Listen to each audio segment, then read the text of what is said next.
T20 ವಿಶ್ವಕಪ್ನ hero Hardik Pandya. ಈ ಬಾರಿಯ ವಿಶ್ವಕಪ್ನಲ್ಲಿ ಪಾಂಡ್ಯ ಅವರ ಆಲ್ರೌಂಡರ್ ಆಟದಿಂದಾಗಿ ಭಾರತ ತಂಡ 2024ರ ವರ್ಲ್ಡ್ ಕಪ್ ಎತ್ತಿ ಹಿಡಿಯಲು ಸಫಲವಾಯಿತು. ಆ ಒಂದು ಕೊನೆಯ ಓವರ್ನಲ್ಲಿ ಅವರು ಬೌಲಿಂಗ್ ಮಾಡಿದ ರೀತಿ ನೋಡೋದಾದರೆ ಇಡೀ ಮೈದಾನವೇ ಒಂದು ಕ್ಷಣ ಸ್ಟನ್ ಆಗಿತ್ತು. ಕಳೆದ ಕೆಲ ದಿನಗಳ ಹಿಂದೆ ಅಷ್ಟೇ ಅವರು ಡಿವೋರ್ಸ್ ತೆಗೆದುಕೊಂಡು ತುಂಬ ನೋವಿನಲ್ಲಿದ್ದರು. ಮುಂಬೈ ಕ್ಯಾಪ್ಟನ್ಸಿ ವಿಚಾರಕ್ಕಾಗಿ ಅಪಾರ ಟೀಕೆ ಟಿಪ್ಪಣಿಗೊಳಗಾಗಿದ್ದರು. ಜನ ಅವರ ಸಾಮರ್ಥ್ಯವೇನು ಎಂಬುದನ್ನು ಕೂಡ ಅರಿಯದೆ ಬಾಯಿಗೆ ಬಂದಂಗೆಲ್ಲ ಮಾತನಾಡಿದರು. ಕೆಲ ದಿನಗಳ ಹಿಂದೆ ಪಾಂಡ್ಯ ತುಂಬಾನೇ ಡಿಪ್ರೆಷನ್ನಲ್ಲಿದ್ದರು. ಟೀಕೆಗಳ ಸರಮಾಲೆಗೆ ಕಂಗೆಟ್ಟಿದ್ರು. ಇಷ್ಟೆಲ್ಲ ನೋವುಗಳನ್ನು ತಮ್ಮ ಮನಸ್ಸಲ್ಲೇ ಇಟ್ಟುಕೊಂಡು ಪಾಂಡ್ಯ ಅವರು 2024ರ ವರ್ಲ್ಡ್ ಕಪ್ನ ಭಾರತ ತಂಡದ ವೈಸ್ ಕ್ಯಾಪ್ಟನ್ ಆಗಿ ಆಯ್ಕೆಯಾಗಿ ಮತ್ತೆ ಕಮ್ಬ್ಯಾಕ್ ಆದರು.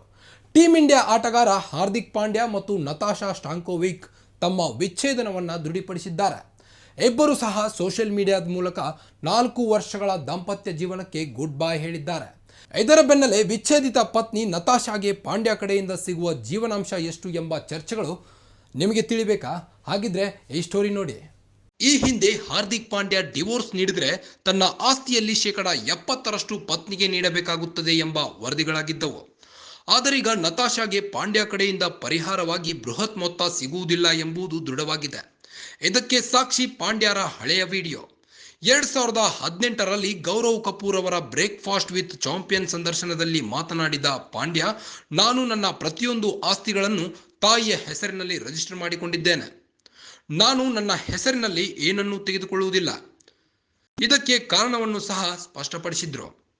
ನನ್ನ ಐಷಾರಾಮಿ ಕಾರುಗಳಿಂದ ಹಿಡಿದು ಮನೆಗಳವರೆಗೂ ಎಲ್ಲವೂ ಅಮ್ಮನ ಹೆಸರಿನಲ್ಲಿದೆ. ನನಗೆ ಯಾರ ಮೇಲೂ ನಂಬಿಕೆ ಇಲ್ಲ. ಹೀಗಾಗಿ ಎಲ್ಲವನ್ನೂ ತಾಯಿಯ ಹೆಸರಿನಲ್ಲಿ ಮಾಡಿಕೊಂಡಿದ್ದೇನೆ. ಏಕೆಂದರೆ ಭವಿಷ್ಯದಲ್ಲಿ ಯಾರಿಗೂ 50% ನೀಡಲು ನಾನು ಬಯಸುವುದಿಲ್ಲ ಎಂದಿದ್ದಾರೆ. ಇದೀಗ ಹಾರ್ದಿಕ್ ಪಾಂಡ್ಯ ನತಾಶಾ ಸ್ಟಾಂಕೋವಿಕ್ಗೆ ವಿಚ್ಛೇದನ ನೀಡಿದ್ದಾರೆ. ಆದರೆ ಈ ವಿಚ್ಛೇದನದ ಪರಿಹಾರವಾಗಿ ಪಾಂಡ್ಯರ ಆಸ್ತಿಯು 50% ಪಾಲು ಸಿಗುವುದು ಅನುಮಾನವಾಗಿದೆ. ಒಂದು ವೇಳೆ ಸಿಕ್ಕರೂ ಅದು ಅತ್ಯಲ್ಪ ಪ್ರಮಾಣದಲ್ಲಿರುತ್ತದೆ. ಏಕೆಂದರೆ ಹಾರ್ದಿಕ್ ಪಾಂಡ್ಯ ಹೇಳಿದಂತೆ ಅವರು ಎಲ್ಲವನ್ನು ತಾಯಿಯ ಹೆಸರಿನಲ್ಲಿ ಮಾಡಿಕೊಂಡಿದ್ದಾರೆ. ಹೀಗಾಗಿ ಅವರ ಬಳಿ ಇರುವ ಆಸ್ತಿಯನ್ನ ಮಾತ್ರ ನತಾಶಾ ಸ್ಟಾಂಕೋವಿಕ್ ಪಾಲು ಕೇಳಬಹುದಷ್ಟೇ. ಗ್ಯಾರಂಟಿ ನ್ಯೂಸ್, ಸುದ್ದಿ ಖಚಿತ, ನ್ಯಾಯ ನಿಶ್ಚಿತ.